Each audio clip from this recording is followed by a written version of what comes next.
हुए एक बार फिर से बता दें, इलेक्शन कमीशन के रुझानों में फिलहाल वाराणसी की सीट से अजय राय आगे चल रहे हैं। अमेठी में किशोरी लाल शर्मा आगे चल रहे हैं। स्मृति ईरानी अमेठी में पीछे हो गई हैं।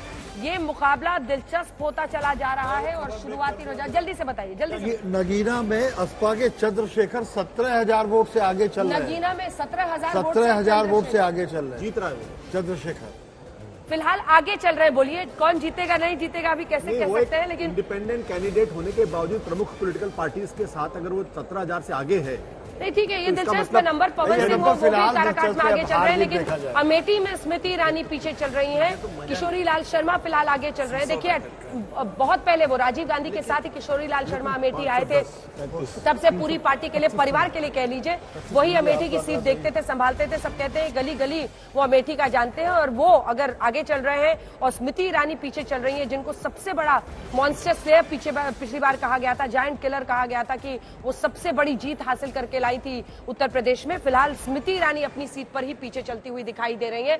लेकिन इसी के साथ आपको बता दें कि 272 का जादुई आंकड़ा एक बार फिर से एनडीए ने छू लिया है, और 217 पर अभी तो जो मुकाबला दिख रहा है, कांटे की टक्कर दिख रही है। 272 एनडीए को आता हुआ दिख रहा है, 217 यहां पर। लेकिन 8 से 9:20 हुए हैं, और चित्रा मुझे लगता है कि 1 घंटा 20 मिनट 80 मिनट हुए हैं। और ये देखिए इंडिया गठबंधन यूपी में उत्तर प्रदेश में 39 सीटों के साथ इंडिया गठबंधन आगे निकल गया है।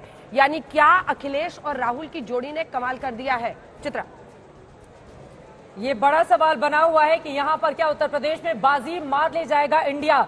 फिलहाल ये आंकड़ा आपको दिखा रहे हैं, चौंकाने वाला ये आंकड़ा है, और यकीनन बीजेपी के लिए कतई अच्छी खबर, अच्छे संकेत लेकर नहीं आए हैं। 37 पर इस वक्त उत्तर प्रदेश में एनडीए आगे चल रहा है, इंडिया गठबंधन 39 पर।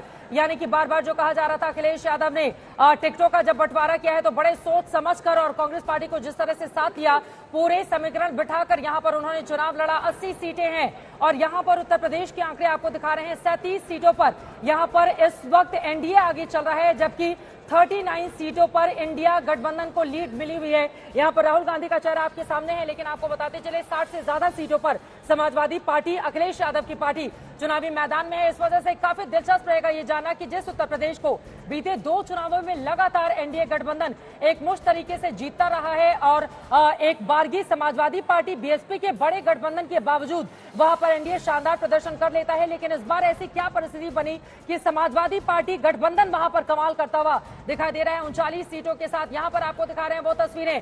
फिलहाल आपको बताते चले 513 के आंकड़े अब तक निकलकर सामने आए हैं, जिनमें एनडीए 275 पर पहुंच गया है। एनडीए 275 पर पहुंच गया है, लेकिन इंडिया गठबंधन में पीछा करता हुआ, और कांग्रेस पार्टी ऐसा लग रहा है कि अब धीरे धीरे करके वो सेंचुरी की तरफ आगे की ओर बढ़ती हुई। बड़ी खबर इस वक्त ये है, यूपी में बड़ा उलटफेर हुआ है रुझानों में। यूपी में इंडिया गठबंधन आगे चल रहा है। कांग्रेस पार्टी ओवरऑल 94 सीटों पर अपनी लीड बढ़ाए हुए है। एनसीपी शरद पवार की 4 सीटों पर अपनी बढ़त बनाए हुए। समाजवादी पार्टी 33 सीटों पर। बड़ी खबर आपको दे दें, उत्तर प्रदेश के 80 में से समाजवादी पार्टी 30 से ज्यादा सीटों पर इस वक्त अपनी लीड को बनाए हुए है, जो अपने आप में यकीनन अखिलेश यादव की पार्टी के लिए एक अच्छे संकेत कहे जा सकते हैं। हालांकि ये शुरुआती रुझान है, क्या बड़ा फेर होगा या फिर यही स्थिति बनी रहेगी। राम मंदिर जनवरी में ही उसका उद्घाटन हुआ है, रामलला की प्राण प्रतिष्ठा हुई है। क्या ये मुद्दा वहां पर काम नहीं किया? जो बार बार कहा जा रहा था कि कितनी बड़ी तादाद में उत्तर प्रदेश के लोगों को मकान दिलाने का काम किया गया है प्रधानमंत्री आवास योजना के तहत। कई ऐसे सवाल हैं जिनके जवाब के लिए इंतजार करना होगा। लेकिन फिलहाल 280 के आसपास एनडीए, यहां पर 280 यहां पर एनडीए गठबंधन को मिलता हुआ दिखाई दे रहा है। 516 के अब तक के रुझान निकलकर सामने आए हैं, और यहां पर इंडिया गठबंधन पीछा करता हुआ एनडीए का 215 के साथ 280 एनडीए के लिए। और यहां पर कांग्रेस पार्टी का ये आंकड़ा अपने आप में काफी ज्यादा अहम है। समाजवादी पार्टी का आंकड़ा भी 32 सीटों पर इस वक्त वो आगे चल रही है। आपको बताते चले 2014 में, 2019 में सिर्फ 5-5 सीटों पर ही समाजवादी पार्टी को जीत हासिल हुई थी, और 2019 के बाद जब उपचुनाव होते हैं, जब करहल पहुंच जाते हैं समाजवादी पार्टी के मुखिया और रामपुर की सीट, इन दोनों जगह पर उपचुनाव में समाजवादी पार्टी हार जाती है। लेकिन इस समय 30 से ज्यादा सीटों पर वो अपनी बड़ी लीड लेकर रखे हुए है, जबकि कांग्रेस पार्टी सेंचुरी की तरफ आगे बढ़ते हुए 2014 में कांग्रेस को महज 44 सीटें मिली थी। 2019 में महज 52 सीटों से ही कांग्रेस पार्टी को संतोष करना पड़ा था।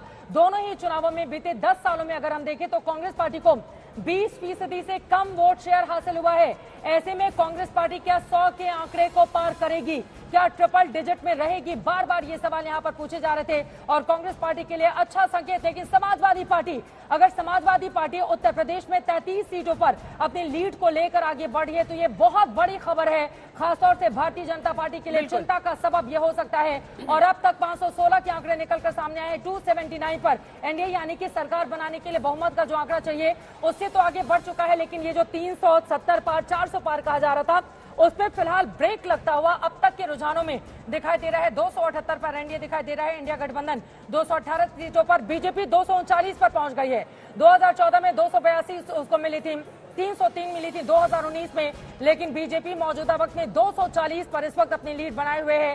280 जा पहुंचा है यहां पर एनडीए और इंडिया गठबंधन 218 सीटों के साथ 519 के रुझान अब तक निकलकर सामने आए हैं। और दिलचस्प ये है कि 33 सीटों पर अगर समाजवादी पार्टी आगे है, 62 सीटों पर समाजवादी पार्टी लड़ रही थी, यानी लगभग 50% से ऊपर का स्ट्राइक रेट अगर अखिलेश यादव का है, अगर यही रुझान नतीजों में तब्दील होते हैं। इसी के साथ 17 सीटों पर कांग्रेस पार्टी लड़ी थी यहां पर उत्तर प्रदेश में, लेकिन उत्तर प्रदेश क्या वाकई चौंकाने वाले नतीजे देगा, इस पर सबकी नजर अब टिक गई होगी कि चाहे वो उत्तर प्रदेश हो, महाराष्ट्र हो, राजस्थान हो, बिहार हो, इन्हीं 4 राज्यों में सबसे ज्यादा बीजेपी की परफॉर्मेंस के फिसलने की आशंका एक्सपर्ट जाहिर कर रहे थे।